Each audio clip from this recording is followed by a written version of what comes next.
Razão e Sensibilidade, capítulo 11. Autora Jane Austen. A senhora Dashwood e suas filhas não poderiam ter imaginado, quando chegaram em Devonshire, que tantos compromissos quanto logo surgiram apareceriam para ocupar seu tempo, ou que teriam convites tão frequentes e convidados tão constantes que as deixariam com pouco tempo para tarefas sérias. Contudo, foi este o caso. Quando Marianne se recuperou, os esquemas de diversão que Sir John já tinha marcado em sua casa e fora dela, foram colocados em prática.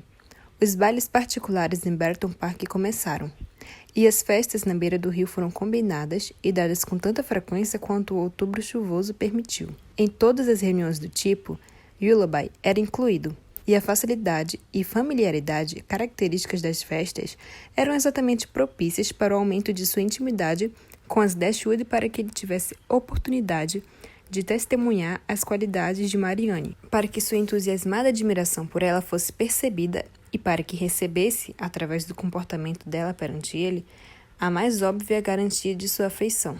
Elinor não se surpreendeu com a ligação entre eles. Só desejava que fosse mostrada menos abertamente e ousou algumas vezes sugerir a Marianne que seria apropriado exercer um pouco de autocontrole. Mas Marianne abominava todo tipo de ocultação, quando a falta de reserva não ensejasse algum verdadeiro desastre.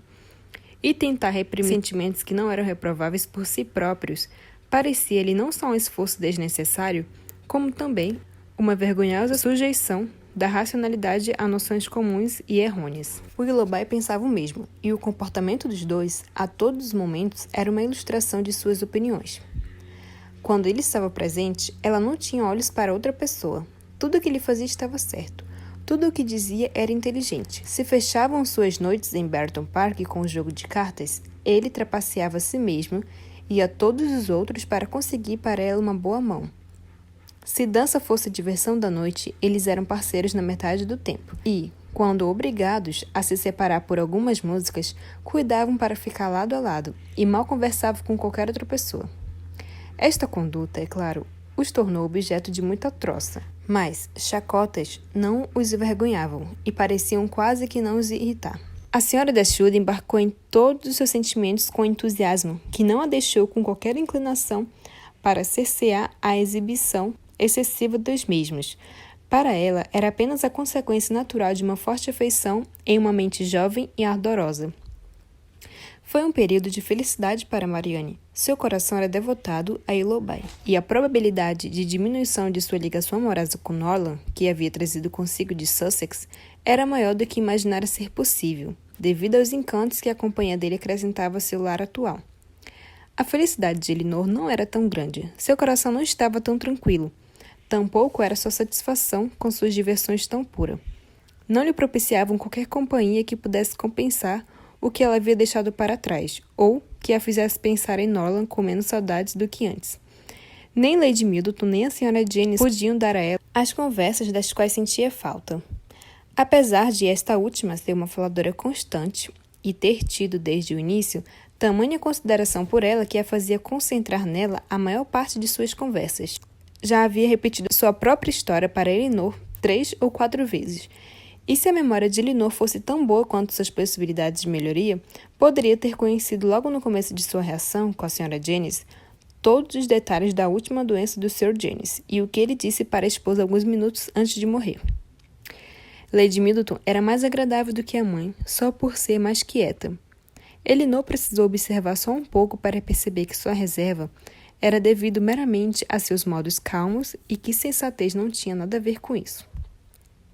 Comportava-se com seu marido e sua mãe da mesma forma que com os outros, e intimidade, portanto, não devia ser buscada nem desejada. Não tinha nada para dizer um dia que já não houvesse dito no dia anterior. Sua insipidez era invariável, pois mesmo seu humor permanecia sempre o mesmo, e apesar de não se opor às festas arranjadas por seu marido, contanto que tudo fosse conduzido em grande estilo e que seus 2 filhos mais velhos a acompanhassem, ela nunca parecia se divertir com elas mais do que se divertia sentada na sala de casa. E sua presença acrescentava tão pouco ao prazer dos outros quando participava de suas conversas, que às vezes só se lembravam da presença dela entre eles devido à sua solicitude para com seus meninos travessos. Somente em Coronel Brandon, de todos os seus novos conhecidos, Elinor encontrou alguém que poderia merecer respeito por suas habilidades, atiçar o interesse em uma amizade ou dar prazer com sua companhia. Willoughby estava fora de questão. A admiração e consideração dela, até mesmo sua consideração como irmã, eram todas dele, mas ele estava apaixonado, sua atenção era toda de Marianne. E um homem bem menos atraente poderia ter sido mais agradável. O coronel Brandon, infelizmente para si mesmo, não tinha tal encorajamento para pensar só em Marianne e, conversando com Elinor, encontrou o maior consolo para a indiferença de sua irmã. A compaixão de Elinor por ele aumentou, visto que tinha motivos para suspeitar que ele já havia conhecido a infelicidade de um amor não correspondido. Esta suspeita era devido a algumas palavras ditas por ele acidentalmente, em uma noite em Barton Park, quando estavam sentados juntos por consentimento mútuo, enquanto os outros dançavam. O olhar dele estava fixo em Marianne e, após um silêncio de alguns minutos, ele disse com um sorriso fraco: "Sua irmã, creio, não aprova segundos relacionamentos." "Não", respondeu Elinor. "Suas opiniões são todas românticas." Ou, na verdade, creio que considera sua existência impossível. Creio que sim, mas como consegue pensar de tal forma sem refletir sobre o caráter de nosso próprio pai, que teve 2 esposas? Não compreendo. Alguns anos, contudo, estabelecerão suas opiniões sobre a base razoável do bom senso e da observação, e então poderão ser mais fáceis de definir e justificar do que agora, por qualquer pessoa que não ela. Provavelmente será o caso, ele respondeu. E ainda assim, há algo tão afável nos preconceitos de uma mente jovem que é uma pena vê-los ser substituídos por opiniões mais gerais. Não posso concordar com o senhor quanto a isso, disse Elinor. Sentimentos como os de Marianne trazem inconveniências que todos os encantos do entusiasmo e ignorância do mundo não podem compensar. Seus sistemas têm a tendência infeliz de desconsiderar o que é apropriado, e o melhor conhecimento do mundo é o que espero para ela como sendo a melhor vantagem possível. Após uma curta pausa, ele retomou a conversa, dizendo: "Sua irmã não faz distinção em suas objeções contra um segundo relacionamento? Ou é igualmente censurável para todos? Os que se decepcionaram com sua primeira escolha, seja devido à inconstância do seu objeto ou à perversidade das circunstâncias, devem permanecer igualmente indiferentes pelo resto de suas vidas? Asseguro que não estou familiarizada com os detalhes de seus princípios. Só sei que nunca ouvi admitir qualquer caso em que um segundo relacionamento fosse perdoável." "Isso", disse ele, "não poderá durar, mas uma total mudança de sentimentos. Não a desejo, pois quando os refinamentos românticos de uma mente jovem são obrigados a se remover, com quanta frequência são sucedidos por opiniões comuns demais, perigosas demais. Falo por experiência própria. Uma vez conheci uma dama que se parecia muito com sua irmã, em temperamento e personalidade, que pensava e julgava como ela, mas que, devido a uma mudança forçada, após uma série de circunstâncias infelizes, neste ponto parou repentinamente. Parecia pensar que havia falado demais, e sua expressão ensejou conjecturas que não teriam sido feitas por Elinor de outra maneira.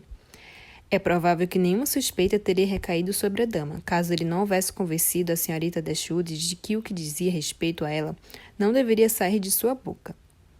No entanto, foi necessário somente um pouco de imaginação para ligar as emoções dele à lembrança carinhosa de um amor passado. Elinor não tentou mais nada, mas Marianne, se estivesse em seu lugar, não teria feito tão pouco. A história toda teria sido formada por sua imaginação ativa, e todos os detalhes mais melancólicos de um amor desastroso teriam sido estabelecidos. Se você gostou desse vídeo, deixe seu like e se inscreva no canal. Clique no sininho para não perder mais capítulos. Até a próxima!